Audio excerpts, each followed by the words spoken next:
For the first time in nearly 40 years, Zimbabweans celebrated independence without Robert Mugabe. Until a few months ago, Mugabe was the only leader that our generation had ever known. It was really different. The atmosphere was different, even the police and army displays were different, and the president's speech was different as well. There were no long lessons about history. There was no shouting at Britain and other imperialists. Instead, it was about the economy. It was about cash shortages, investment, and even stuff about fiber technology. Now let's be honest, ED isn't the best public speaker. When it comes to speeches, he is nowhere near Mugabe. We didn't hear the speech that we were used to hearing on independence, but he did the job. In the old days, the opposition would be bashed. They would be accused of trying to reverse the gains of our hard-won independence. They would be accused of selling out to the British and other imperialists. People like Morgan Tsvangirai would be called all sorts of names, Chamatama and so forth.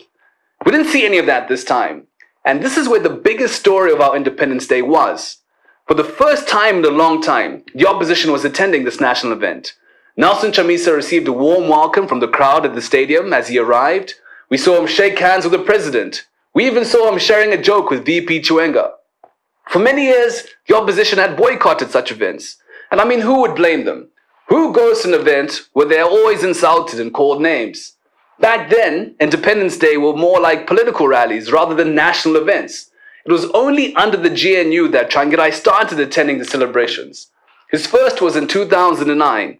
This was the first year of the unity government. He had just become prime minister then. Remember, these were very bitter rivals. Tsvangirai supporters had suffered a lot of violence just a year earlier. So it was a big deal to see Mugabe and Tsvangirai together at Independence Day. This brought a lot of hope to people. It instilled confidence that despite all these differences, the GNU could work. In fact, Mugabe was unusually friendly that day. He said this in the speech: "We need to create an environment of tolerance and treat one another with dignity and decency, irrespective of political affiliation." But we all know what happened in the years that followed. The GNU came to an end, and we were back to the polarized society we thought we had left behind. And the results were there for all to see. Now we must try this tolerance thing again, just as we did back in 2009. Is ZANU-PF finally learning to share independence? We hope so. It looks like it. Are they finally ready to accept that everyone is Zimbabwean, even if they are in the opposition? We hope they are. The president's visit to the late MDC leader and his pledge to meet opposition parties suggests so. Is this the start of a new type of politics, where we are all Zimbabweans first and members of political parties last? After all, even members of one family support different parties. MDCT Secretary General Douglas Monzora and his daughter Isabel are in different factions of the MDC. Does it divide them? No. But sadly, we are divided people. There's just no middle ground. Look at the way we debate online, on Twitter, on Facebook, on WhatsApp groups. We spread hate. We share fake news and rumors. We will do anything just to pull down those we disagree with. We even beat each other up to defend our leaders and our parties. Meanwhile, our leaders are up there being civil to each other. We hate each other, insult each other, even violate each other, when the same leaders we are fighting for shake hands and laugh together. Let's hope we're seeing a new direction in the way we deal with our political differences. If you disagree with me, it's not a crime. We can't all see things the same way. This is, after all, what independence should be about in this new dispensation. The freedom to choose. And remember this, a political rival is an opponent, not an enemy. It should be about ideas, not identity. We salute ED for extending an invite to the opposition on Independence Day. We're tired of the old ways. It's time for better politics. Talking about a new way of politics, let's look at Nkosana Moyo, leader of the Alliance for the People's Agenda. Here's a guy who's trying really hard to change the way we look at campaigns. The man has the legs of a Jehovah's Witness and the enthusiasm of a Pentecostal preacher. This is one campaign we've been watching really closely, and it's easy to follow this campaign because it's basically one man. He introduced himself at a press conference last year at the Meekles. Many criticized him for launching a party at an exclusive 5-star hotel. They said he was too high class, bougie. They said that the votes are won out in the locations in rural areas. So what did he do? He switched gears.